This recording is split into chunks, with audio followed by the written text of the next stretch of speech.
Je m'appelle Fiona Terry, je suis australienne et je dirige un centre de recherche opérationnelle au Comité international de la Croix-Rouge à Genève que j'ai fondé en 2018.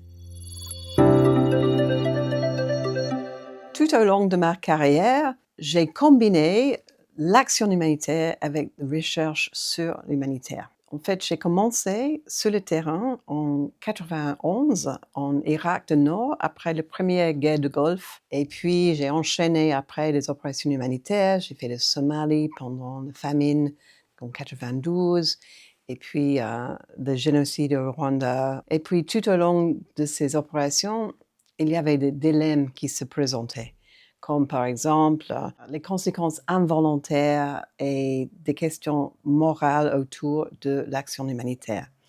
Par exemple, en Somalie, on a payé des milices qui étaient vraiment responsables pour beaucoup de souffrances en Somalie, mais on était obligé de payer leur protection dans les véhicules avec des armes, etc.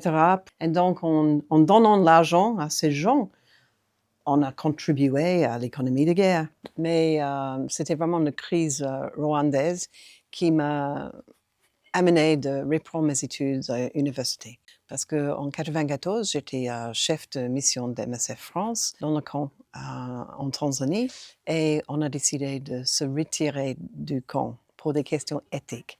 Parce que les camps étaient contrôlés par les génocidaires. Ils ont manipulé, instrumentalisé l'aide humanitaire. On a essayé de mobiliser les forces politiques pour faire quelque chose, mais rien ne s'est passé. Et donc, on a dû réfléchir sur quelle est notre responsabilité pour cette situation si on ne peut pas contrôler le contexte. Je suis retournée à l'université pour faire un doctorat à l'Université nationale d'Australie où j'ai vraiment regardé cette question. Toutes les questions de responsabilité morale pour l'action qu'on amène, comment on peut résoudre une problématique comme ça? Qu'est-ce qu'on doit prendre en compte? Et donc, en fait, ça, c'était la base d'un livre qui a été publié en 2002 par la presse universitaire de Cornell aux États-Unis, sous le nom de Condemned to Repeat en anglais, The Paradox of Humanitarian Action. J'ai fait beaucoup de tournées, de conférences autour de ces sujets. Et en 2006, le bouquin a même gagné un grand prix aux États-Unis. Aujourd'hui, je travaille sur des sujets qui sont des pistes d'un autre projet de recherche qui a été terminé en 2018. C'était une collaboration avec des universitaires où on a regardé ensemble comment identifier les sources d'influence sur les combattants, sur le comportement des combattants dans la guerre. Et donc, j'ai dirigé un grand projet qui était CICR avec des universitaires experts dans le sujet de comportement dans la guerre.